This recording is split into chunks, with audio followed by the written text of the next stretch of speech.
সম্মানিত viewers, welcome back. নতুন আরেকটি ভিডিওতে আপনাদের স্বাগতম। আমি সবসময় চেষ্টা করি আপনাদেরকে ই পাসপোর্ট বা যে কোনো দেশের ভিসা সম্পর্কে কোনো তথ্য দিয়ে সাহায্য করার জন্য। তো আজকে আমরা চলে আসলাম ই পাসপোর্টের একটি স্ট্যাটাস, সেটা হচ্ছে পেন্ডিং ব্যাক এন্ড ভেরিফিকেশন, যেটা ই পাসপোর্ট জগতের সবচেয়ে দীর্ঘ সময় যেটা নিয়ে ব্যয় করতে হয়।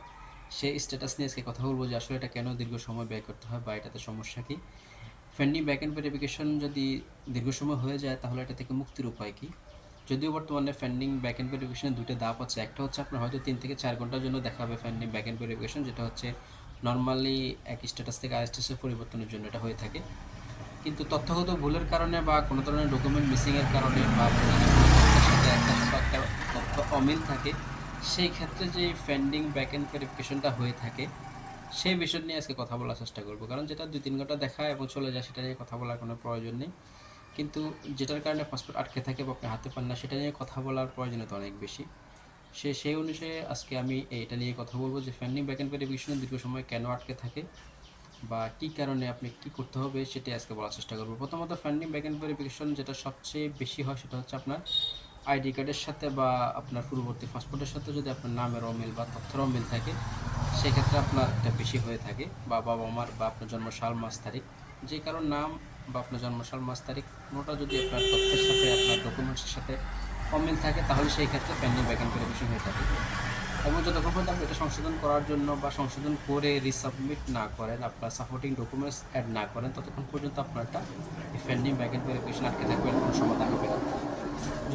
যদিও বর্তমানে পাসপোর্ট অধিদপ্তর থেকে বলা হচ্ছে বারবার যে আপনার আইডি কার্ডটা যেমন আছে, আপনি যদি কোনো ভুল থাকে তাহলে আপনার আইডি কার্ড অনুসারে সেই অনুযায়ী সংশোধিত হয়ে চলে আসবে। অর্থাৎ আপনার পূর্ববর্তী তথ্য বা আপনার সাবমিটের সময় নামে বা জন্মসাল মাস তারিখ বা আপনার বাবার নাম মায়ের নামে যদি কোনো ভুলও থাকে, আপনার আইডি কার্ড যেমনটা আছে তেমনটা করে সংশোধিত হয়ে চলে আসবে। কিন্তু বাস্তবে সেটা হচ্ছে না। বাস্তবে প্রত্যেকের এই সমস্যার কারণে দীর্ঘ সময় আটকে যাচ্ছে।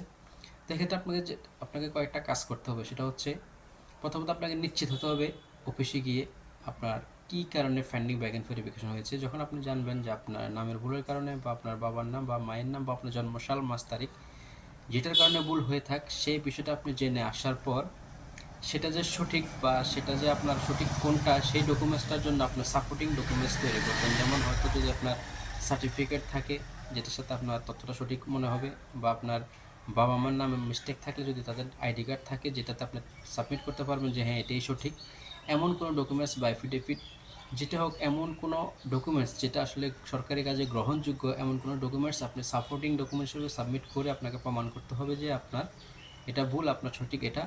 সেটা যদি আপনি প্রমাণ করে দিয়ে আসতে পারেন এবং সাপোর্টিং ডকুমেন্টস হিসেবে এটা আপলোড করে দিয়ে আসতে পারেন, তাহলে মোটামুটি একটা লম্বা সময় পার হয়ে যাওয়ার পর আপনারটা পেন্ডিং ব্যাক এন্ড ভেরিফিকেশন থেকে আপনার পেন্ডিং ইন প্রিন্ট কিউতে চলে যাবে, অর্থাৎ পাসপোর্টটি পরবর্তী যে প্রসেসিং সেখানে চলে যাবে। তো সেজন্য আপনাকে প্রথম যেটা করতে হবে, আপনাকে যে ভুলটা কোথায়, ভুল হয়েছে কোথায় সেটা বের করে আনা এবং সেটাকে সঠিক করার জন্য যে কোনো অফিসিয়াল ডকুমেন্টস গিয়ে সাপোর্টিং ডকুমেন্টস হিসেবে সাবমিট করা। যদি অফিসিয়ালি আপনি এতটুকু করতে পারেন, তাহলে একটা লম্বা সময় পার হলেও আপনার পাসপোর্টটি এই পেন্ডিং ব্যাক এন্ড ভেরিফিকেশন থেকে বের হয়ে আসবে। কিন্তু এমনিতে যদি আপনি ফেলে রাখেন, আপনার পাসপোর্টটি কখনোই আসবে না এবং এটা সংশোধন হবে না। আপনার পাসপোর্টটি একটা সময় গিয়ে রিজেক্ট হয়ে যাবে বা রিটার্ন করে দেওয়া হবে আপনার অ্যাপ্লিকেশনটি। এই হচ্ছে পেন্ডিং ব্যাক এন্ড ভেরিফিকেশন থেকে বের হওয়ার অফিসিয়াল পদ্ধতি। এছাড়াও বর্তমানে অনেক পদ্ধতি আছে, দালাল দ্বারা বা অনেক টাকা পয়সা দ্বারা অনেক কিছু হয়, বাংলাদেশে অনেক কিছুই সম্ভব। সেটা সবার ক্ষেত্রে না হলেও কারো কারো ক্ষেত্রে হয়ে যায়। এই হচ্ছে পেন্ডিং ব্যাক এন্ড ভেরিফিকেশনের বিস্তারিত।